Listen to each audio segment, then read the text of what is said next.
Buenos días. Hoy día soy Alonso Aguayo.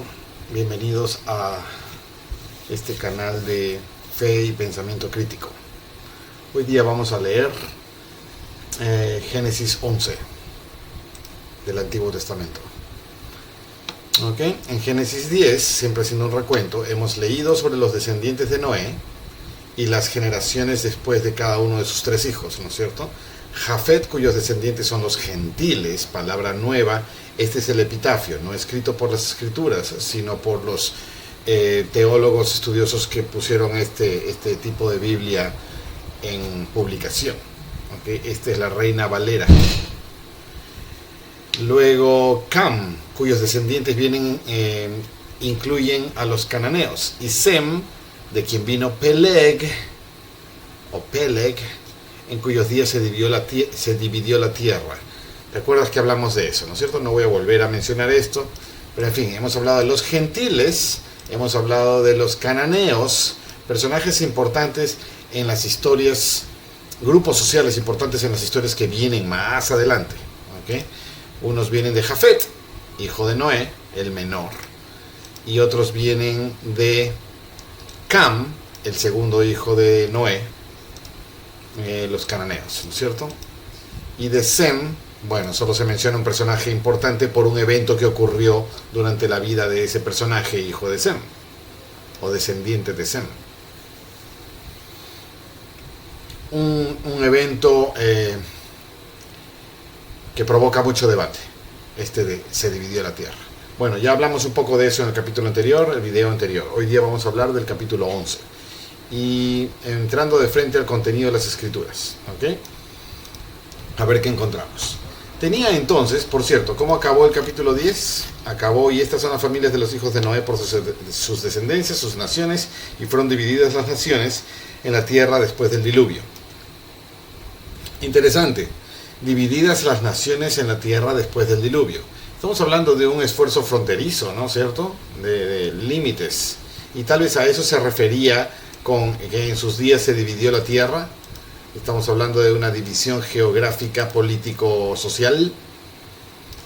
Sería más que lógico, dado el cronograma de tiempo, ¿no es cierto? Muy bien, muy bien. Interesante cierre del capítulo anterior.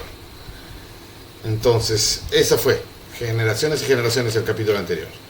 Entonces, capítulo 11. Tenía entonces toda la tierra una sola lengua y unas mismas palabras. Aquí yo veo una aparente contradicción, aunque no es necesariamente una contradicción, porque en capítulos anteriores hablábamos de sus lenguas, ¿no es cierto? Mayor Jafet, naciones en sus tierras por sus lenguas. Y esos son los hijos de Caín por sus familias, de Cam, perdón, por sus lenguas, en sus tierras, en sus naciones. Y otra vez por acá se menciona sus lenguas. Poderoso cazador. Familias, naciones acá. Gentes en sus tierras, cada cual según su lengua, conforme a sus familias en sus naciones. Entonces pareciera que ya hay varias lenguas. Sin embargo, Moisés está escribiendo mucho tiempo en el futuro de esto. Entonces, y ahora dice, tenía entonces toda la tierra una sola lengua. Entonces, como que no tiene mucho sentido, ¿no es cierto? Sin embargo, esta introducción, este preludio es importante para la historia que va a ocurrir acá, que es el cambio de lenguas.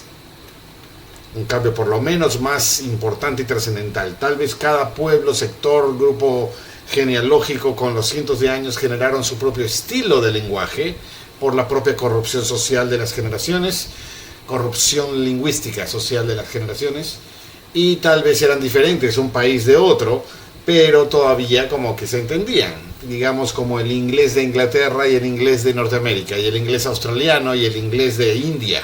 Caramba, apenas se entienden unos de otros y sigue siendo inglés. O el portugués de Brasil y el portugués de Portugal, que denotan varias diferencias.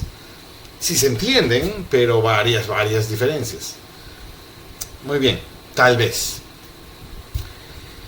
Entonces, toda la tierra tenía una sola lengua y unas mismas palabras. Y aconteció que, cuando salieron de Oriente, hallaron una llanura en la tierra de Sinar y se sentaron allí. Y se asentaron allí. ¿De quién están hablando? ¿Otra vez de Noé saliendo del arca?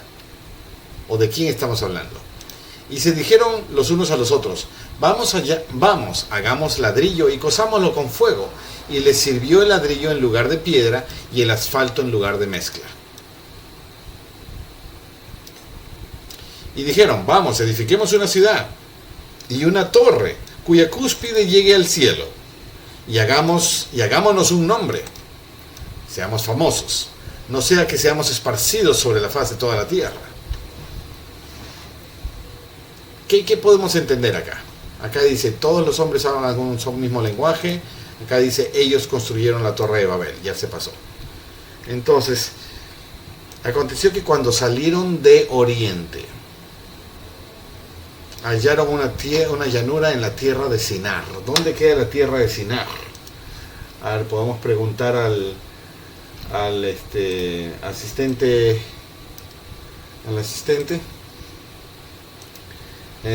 ¿Dónde queda la tierra de Sinar de Génesis? No, referida en Génesis y el Antiguo Testamento. La tierra de Sinar mencionada en el Génesis y en otros libros del Antiguo Testamento se identifica tradicionalmente con la región Mesopotamia. ¿Ok? Esta región,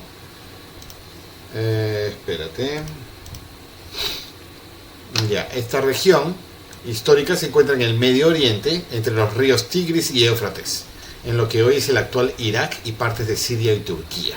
¿Ok? Diferentes lugares donde es mencionado. Entonces, en nuestro mapa teníamos que Siria y Turquía, estamos hablando de Siria y Turquía, Mesopotamia, ¿ok? Toda esta zona antigua. Entonces, de eso se está hablando en el contenido de este capítulo. Cuando salieron de Oriente, hallaron una llanura en la tierra del Sinar y se asentaron allí. Y habíamos dicho Turquía y Siria, ¿no? Y vinieron de Oriente. ¿Y te acuerdas que por acá, aquí fue Igdir, aquí fue el monte Ararat? ¿Te acuerdas? Donde cayó la tierra de Noé. Entonces vienen de este hacia oeste, ¿no es cierto? Este es venir del oriente. El oriente está, todo esto de acá es el oriente, ¿no es cierto? Este es el Medio Oriente y el oriente, la zona oriental, etc. Es el este. Entonces venir de acá hacia esta zona. Y encontraron un lugar llamado Sinar, ¿no es cierto? Una llanura en la tierra de Sinar, y se sentaron allí. Y se dijeron los unos a los otros: hagamos ladrillo, cozámoslo con fuego. Les sirvió de ladrillo en lugar de piedra y el asfalto en lugar de mezcla. Están mejorando sus técnicas, ¿no es cierto? Y dijeron: edifiquemos una ciudad y una torre cuya cúspide llegue al cielo. ¿Ok? Eran visionarios con sus ideas constructivas. Y hagámonos un nombre. ¿Qué quiere decir esto? Hagámonos famosos. Acá hay una referencia con el Nuevo Testamento. Dice: porque el que se enaltece será humillado y el que se humilla será enaltecido. Esto de hagámonos de un nombre es hacernos famosos, es ser mejores que el resto, es en autoenaltecimiento, ¿no es cierto? Muy bien. No sea que seamos esparcidos sobre la faz de toda la tierra. Esparcidos quiere decir que otros nos invada y nos desmembre y nos mande de esclavos a cualquier parte por cualquier lado. Cosa común en esta época, ¿no es cierto? Muy bien. Y descendió Jehová. Entonces me imagino que empezaron con esta gran obra arquitectónica, ingenieril, de construcción. Y descendió Jehová, ¿ok?, para ver la ciudad y la torre que edificaban los hijos de los hombres. Ya hemos visto que hay una tendencia aquí de las escrituras de referirse a los hijos de los hombres como distintos a los hijos de Dios. Y es una diferencia simplemente en cuanto a estilo de vida. El que acepta a Dios y hace su voluntad y pertenece a sus convenios, etcétera, lo sigue, es un hijo de Dios. El que no es un hijo del hombre. Más o menos siendo hijo de en el contexto de qué filosofía sigo. Filosofías del hombre, soy hijo del hombre. Filosofías de Dios, soy hijo de Dios. ¿Ok? Es varias veces que ya hemos encontrado este término y ya lo hemos identificado. ¿Te acuerdas cuando los hijos de Dios empezaron a ver hermosas a las hijas de los hombres? Eran gente del convenio y gente fuera del convenio, y las primeras multiplicaciones y cómo la maldad proliferó, etcétera. ¿Te acuerdas? Por allá, por el capítulo 5, 4, 6, por ahí. Entonces, Jehová descendió a ver la ciudad. Descendió, es una figura. Moisés habla, entonces Jehová era una persona que bajaba por una escalera, por un ascensor, no sé, aquí dice descendió, para ver la ciudad, como si no pudiera verla un Dios todopoderoso de donde sea que esté, si es que está físicamente en un lugar. Me dejo entender la retórica literaria que aquí se usa para que entendamos como lectores de aquella época y de todas las épocas potencialmente, una dinámica de una persona que evalúa, ¿no es cierto? Jehová descendió para ver la ciudad y la torre que edificaban estas personas. Y dijo Jehová, estas personas no seguidores de Dios, ojo, por este término. Y Jehová dijo, he aquí, el pueblo es uno, y todos estos tienen un solo lenguaje, y han comenzado a edificar, y ahora nada los hará desistir de lo que han pensado hacer. ¿Por qué deberían desistir? Obviamente a Dios no le agrada. Obviamente son deseos de egocentrismo, de vanidad, de orgullo. Y ya está, no hay nada que los hará desistir. Pero mira, tienen una cosa en común todos. Eso los hace fuertes, los hace uno, ¿no es cierto? El lenguaje. Y ahora pues, versículo 7. Descendamos, otra vez en plural, y dijo Jehová, una sola persona, y luego dice descendamos y confundamos allí su lengua. Es un grupo de personas. Algunos dicen que Dios era múltiples personajes, otros dicen que era Dios, Jesucristo y el Espíritu Santo, otros dicen que era una sola entidad con, en fin, muchos dicen muchas cosas. ¿Ok? A mí me gusta tratar de ser lo más literal posible en la medida de lo reconocible. Y sí, yo he visto la creación como un proceso de laboratorio de muchos, digamos, científicos, ¿no es cierto? Y dice, hagamos esto y vayamos acá. Y nunca he visto una gran obra realizada por una sola persona en todas las etapas. Siempre se apoya en un gran equipo, ¿no es cierto? Y siempre he visto la creación así, justamente por estas innuendos que el lenguaje de las escrituras nos permite expandir. Entonces, descendamos y confundamos allí su lengua, para que ninguno entienda el habla de su compañero. Vamos a crear caos. Obviamente no quiero que esto que están pretendiendo hacer lo hagan, entonces vamos a desbaratárselos, sin traer un rayo o una explosión ni nada, ni simplemente creemos caos. Cuán importante era que no hagan esa torre. ¿Por qué? ¿Habrían de llegar al cielo realmente y hubieran descubierto ahí la casa de Dios? Un poco absurdo, ¿no es cierto? Pero el cometido, la meta, era egocéntrica. Y aquí lo que quiere destruir es el egocentrismo, aparentemente. Para que ninguno entienda el habla de su compañero. Así los esparció Jehová desde allí sobre la faz de toda la tierra, y dejaron de edificar la ciudad. ¿Ok? Objetivo logrado. Desmantelar el propósito, confundirlos a todos, y al no entenderse cada uno se va por su lado, medio asustados, despavoridos, y forman otra vez subclanes y subclanes, cada cual más lejos del otro porque no los entiendo. Un evento bastante milagroso. Milagroso no en el sentido de qué bonito, sino de inexplicable. Y dejaron de edificar la ciudad. ¿Qué ciudad era esa? Ciudad, y no escucharon al Señor. ¿Ok? Por eso fue llamado el nombre de ella Babel, porque allí confundió Jehová el lenguaje de toda la tierra. Parece que el origen de la palabra Babel significa confusión de lenguajes, o algo parecido. Acá en hebreo, balal, mezclar, confundir, juego de palabras sobre la raíz Babel. ¿Ok? Aquí el lenguaje Nada más que eso. Entonces Babel no es necesariamente el nombre de la ciudad ni el nombre de la torre, sino después de la confusión, después del caos de confusión de lenguajes y cada uno se va por su lado y todo el proyecto quedó olvidado, entonces se llamó Babel, como la etapa, el evento, la historia, la torre de la confusión de lenguajes. ¿Ok? Y desde allí, de toda la tierra, y desde allí los esparció sobre la faz de toda la tierra. Interesante.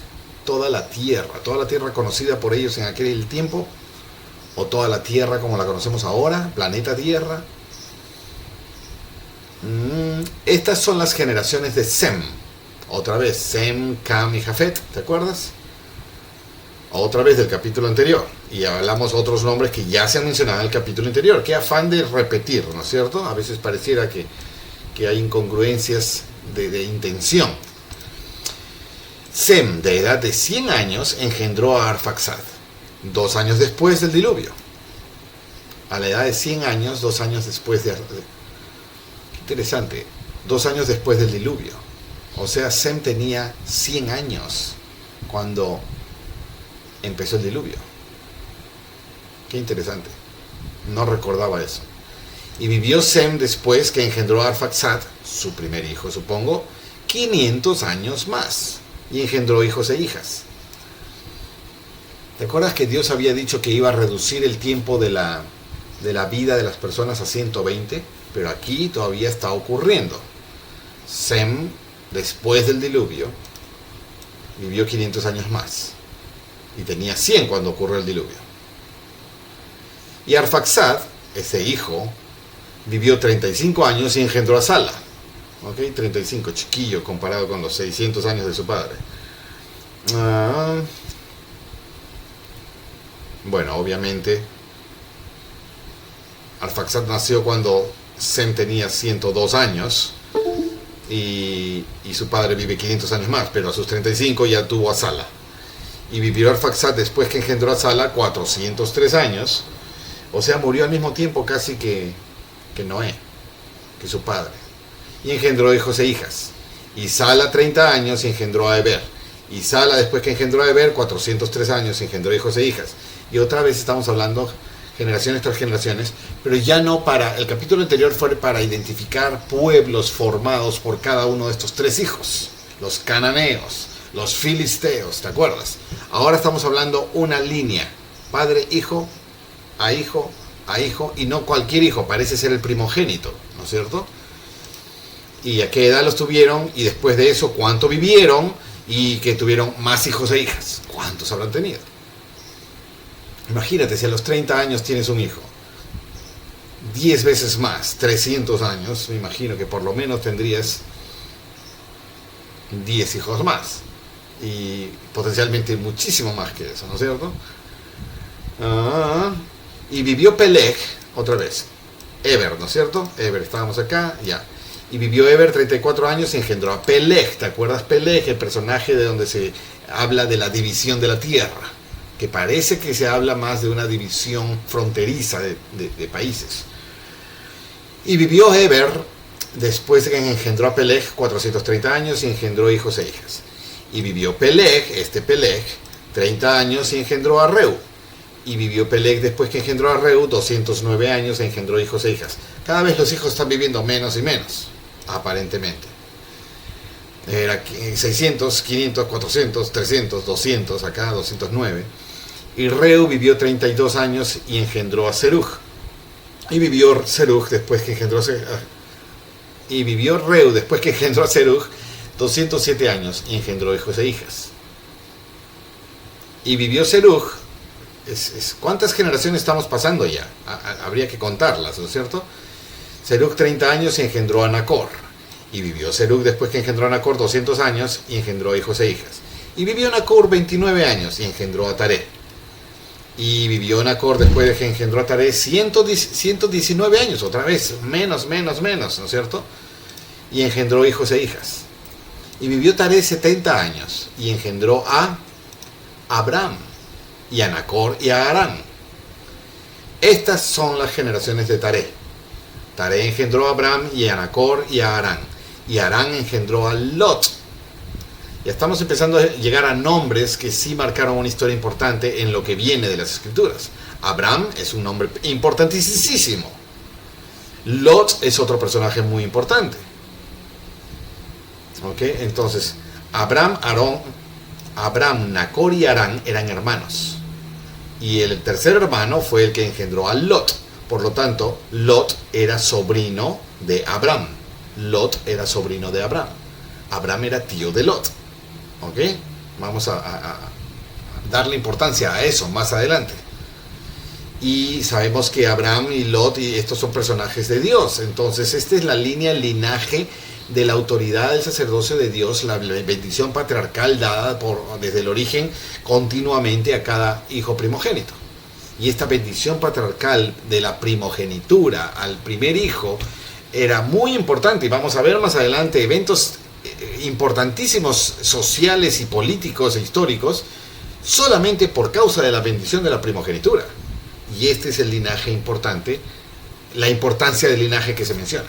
Por eso se dedica tiempo a lo que para nosotros simplemente son lecturas aburridísimas, normalmente en esta época. Entonces, desde Sem, tenemos, Sem ya es después de Noé, ¿no? Entonces, Noé, Sem, ¿no es cierto? Sem. Sem. Y Arfaxad, y Sala, y Heber, y Peleg, ¿sí? Y Reu, y Serug, y Nacor, van 10, y Taré, y Abraham, 12 generaciones. Habíamos contado también desde Adán hasta Noé 11 generaciones, ¿no es cierto? Casi el mismo tiempo. Lo habíamos calculado como 250, 275 años, considerando a 25 años por generación. Aquí está diciendo que los están teniendo a los 29, a los 30, a los 35. Bueno, puede ser 350, 500 años, 10, 11, 12 generaciones. Aquí puede ser lo mismo, otros 500 años, 250, 500 años. Estoy tirando cálculos muy redondos, ¿ok? Nada exacto ni científico. Es mi opinión. Y Lot. 28. Y murió Harán antes que su padre Taré. Mira, el hijo murió antes que el padre. ¿El padre cuántas generaciones vivió? ¿70 años? No. ¿Qué edad? No dice. No dice a qué edad muere Taré todavía. Pero Harán murió antes que el papá. En la tierra de su nacimiento, en Ur de los Caldeos. ¿Dónde quedará esto? Acá hay una explicación, pero no es de la Biblia propiamente dicha. ¿Qué dice nuestro asistente?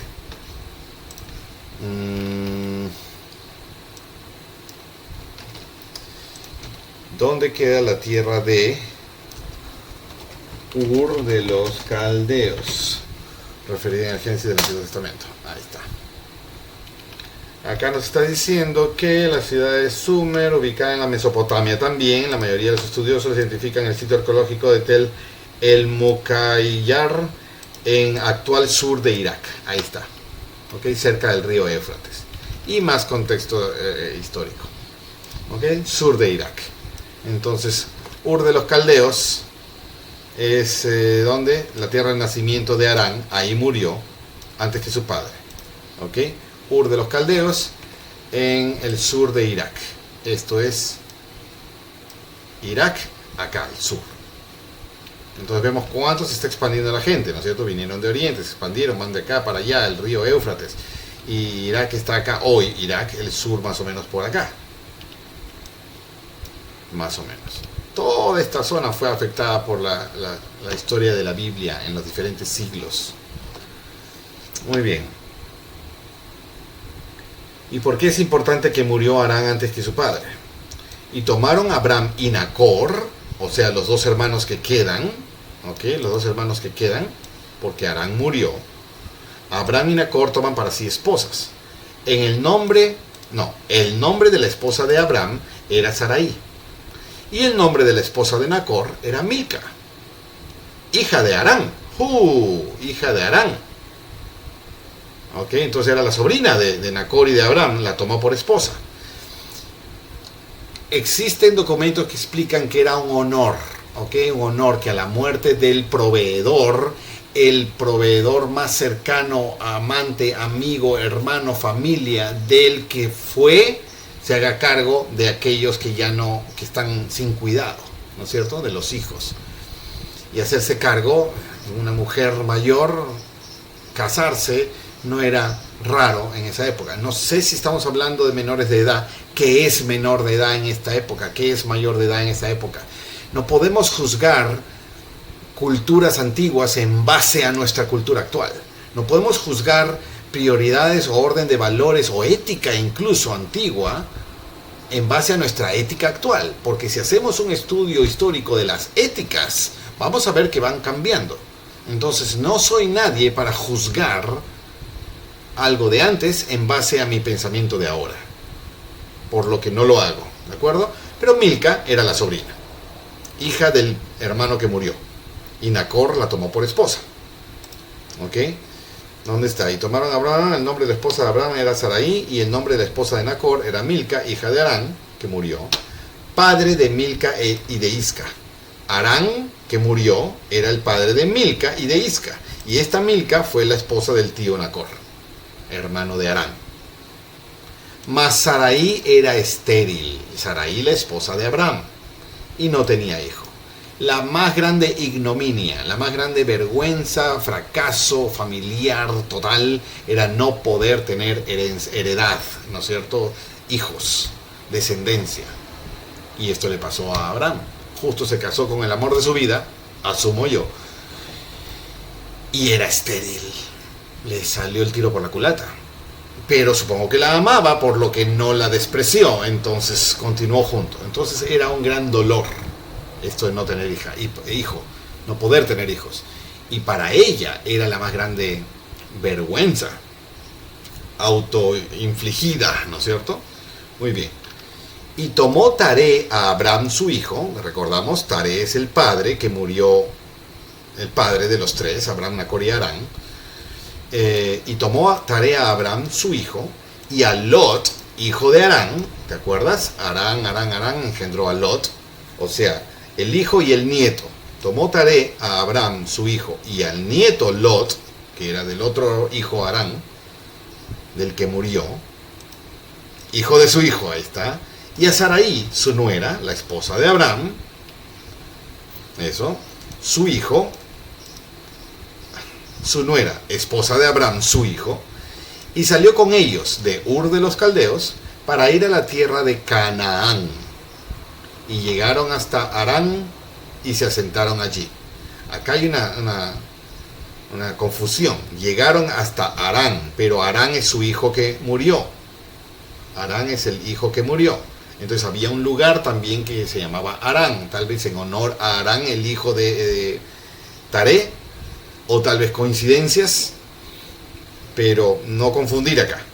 Murió Harán. Harán tuvo hijas, y Milca fue una de las hijas que se quedó desvalida y se fue tomada como esposa del hermano de Harán, Nacor. Abraham se casó con Sarai. Sarai era estéril. Y el padre de Abraham, Taré, los agarra a todos ellos, a Abraham, a Sarai, su esposa, ¿a quién más?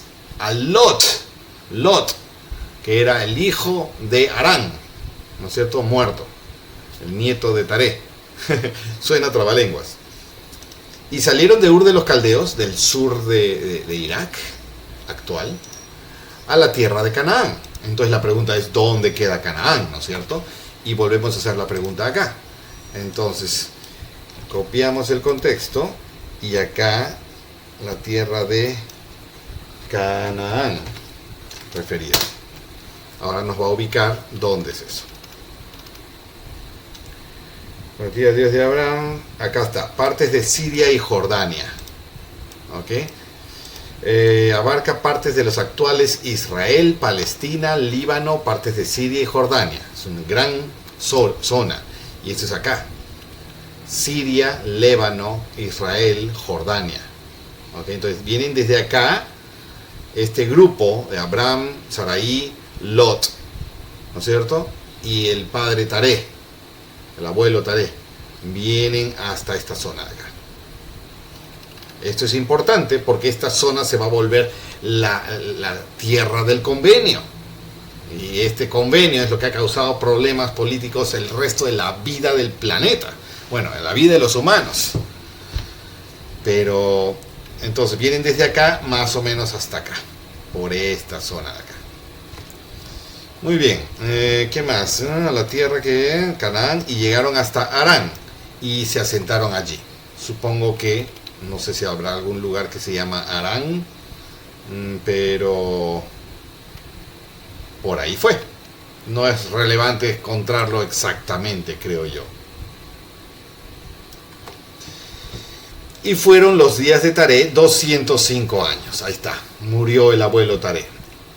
¿Okay? Murió Taré en Harán. Ese Harán que está cerca de Canaán, en la tierra de Canaán, lejos de Ur de los Caldeos, y donde se habían ido Lot, Abraham y Sarai, y el sobrino Lot. Supongo que más personas, pero los personajes mencionables fueron esos.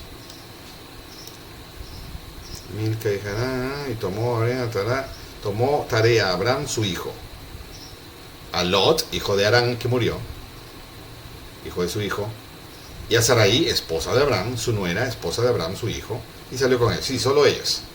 Abraham, Sarai y Lot, con Taré, el abuelo, ¿no es cierto? Abuelo, hijo, ya, está suficiente. Entonces, se está preparando el escenario aquí para varias historias que vienen, historias con Lot y cosas que pasan con él, historias con Abraham y todo el resto de la Biblia que ocurre es a partir de Abraham justamente. Ok, entonces hemos visto la Torre de Babel, la gran confusión de los lenguajes, el esparcimiento de toda la gente por todos lados, por esa confusión y caos, debido al orgullo de las personas, ¿no es cierto? Y muchas generaciones, hasta Abraham. Este es el personaje, Abraham. Lot es importante, pero su historia es cortita. Pero Abraham, vamos a mencionarlo por 1200 capítulos. Y estoy diciendo eso en número particular, 1189, porque en la introducción de toda esta serie dijimos que 1189 son el número de capítulos que tiene toda la Biblia, Antiguo y Nuevo Testamento incluidos, y todos hablan de Abraham. No todos los capítulos, pero todo el macro contexto de los eventos tienen que ver con Abraham. Todo. El convenio abrahámico. Hasta el día de hoy hay un acuerdo abrahámico allá en el Medio Oriente, ahorita políticamente con la ONU y la OTAN y Estados Unidos, Israel y el convenio abrahámico. En fin. Ok, cierro aquí.